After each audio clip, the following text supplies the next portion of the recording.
De música vamos a hablar, varios géneros distintos vamos a tener en este programa y vamos a comenzar con uno que siempre me ha resultado impresionante. ¿Por qué los indígenas de cierta región de Bolivia, colindante con la Amazonía paraguaya y otras zonas similares que tienen que ver con el altiplano un poco también en aquella época en su relación con el Perú, tienen esta enorme aptitud musical, esta habilidad musical extraordinaria?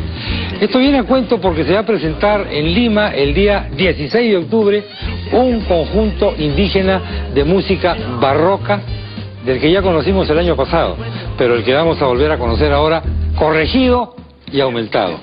Esta es una de las partes musicales del programa. Dicen que han dicho que dicen que tú me has dicho. Dime que cuento que yo te conocí. Dicen que han dicho que dicen que tú me has dicho. Dime que cuento que yo te conocí. Me han dicho que cuentan que yo te... Señoras y señores, la música de los nativos de los que estamos hablando pertenecen a la chiquitanía. Estos nativos en la segunda mitad del siglo XVII entran en contacto con la cosa más occidental, la música más occidental, con la música barroca. ¿De mano de quién? De los jesuitas. Y llegan ahora a Lima para un nuevo concierto, intérpretes de la música barroca de las antiguas reducciones jesuíticas de la chiquitanía de Bolivia. Su primera presentación es el día 16. El padre Miguel Cruzado, jesuita. ¿Cómo estás, padre? ¿Qué tal? ¿Cómo estás? ¿Cómo andas? Muy bien.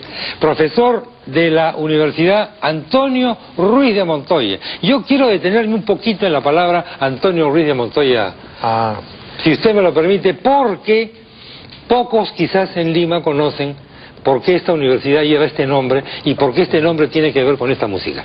Pues tiene que ver muchísimo.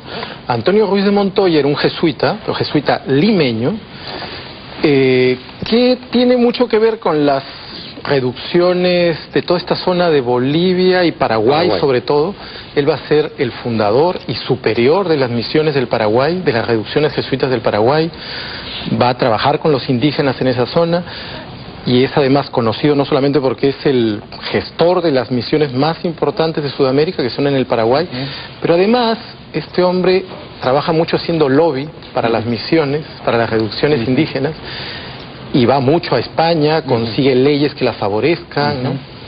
Hay que decir... Es un lobista pro-indígena, vaya. Es un lobista pro-indígena, efectivamente. Un lobista pro-indígena. Así es. Pero no recibía plata en ninguna petrolera, creo, ¿no? Bueno, porque en esa época no había petróleo. No, era un criollo limeño. Era un criollo limeño. Muy bien ubicado, que tiene un cambio en su vida y quiere trabajar con los indígenas y pide a la compañía ir a la zona guaraní, va para allá y allá es donde gasta la mayor parte de su vida. Y lo quieren muchísimo, porque finalmente cuando muere, está enterrado en Lima, los indígenas vienen desde, los guaraníes vienen desde el Paraguay, atraviesan todo lo que ahora es Bolivia, sur del Perú, llegan a Lima.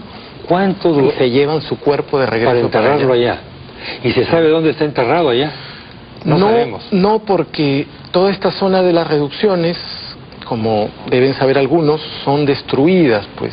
Claro. Se generan, un poco para explicarlo rápidamente a quien no conoce la historia de las reducciones. Las reducciones es una creación del virreinato, el virrey Toledo, pues las crea para poner a las famosas repúblicas indígenas. Así es, para poner a los indígenas juntos, para evangelizarlos, para llevarlos a trabajar, no sé qué. Los jesuitas no aceptan al principio ir para allá, finalmente los convencen, van. La primera que toman es en Juli, en Puno, también en Centroamérica. Hay una gran misión jesuita en Juli. Y estando allí en Juli, se dan cuenta que esto, que era un instrumento de dominación, podía ser un gran espacio de encuentro con personas. Correcto. Y se dan cuenta que como en estas reducciones, por ejemplo, estaba prohibido que los españoles ingresen para no transmitir enfermedades, para no pasar el trago, en fin, evitar la violencia. Se podía trabajar con los indígenas en su propia cultura, se podía trabajar su vida, su fe. Y entonces, a partir de ahí, ven las posibilidades de diálogo cultural, ven la riqueza del trabajo con los indígenas y amplían las reducciones, y ahí nacen las del Paraguay. Pero entonces funcionan tan bien, producen tan bien, la vida cultural es tan rica que desde fuera generan una especie de... conflicto, envidia, se piensa que hay mucho dinero, que, en fin, entonces finalmente cambian las leyes, ponen las del Paraguay para zona portuguesa, la historia es que las destruyen. Exactamente. Y entonces de esa zona no queda casi nada. Vuelven a esclavizar a los indígenas, ¿no? Sí. Algo de esto vemos en la película The Mission, la misión. Así es. Esa es la historia de las misiones del Paraguay. Del Paraguay. Bueno, Sin y la embargo, música, claro. ¿cómo entra la música? ¿Cómo son los jesuitas, los protestantes, eso mismo, de la música barroca a estos indígenas? Acá tengo un folleto. Tenemos un video. ¿Por qué no lo vemos primero? Muy bien. Para que la gente se dé cuenta, escuchando y viendo de lo que estamos hablando. Vamos a ver.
Bueno, esto es solamente un aperitivo. Es un barroco, pero es un barroco especial, es un barroco con un tono indígena.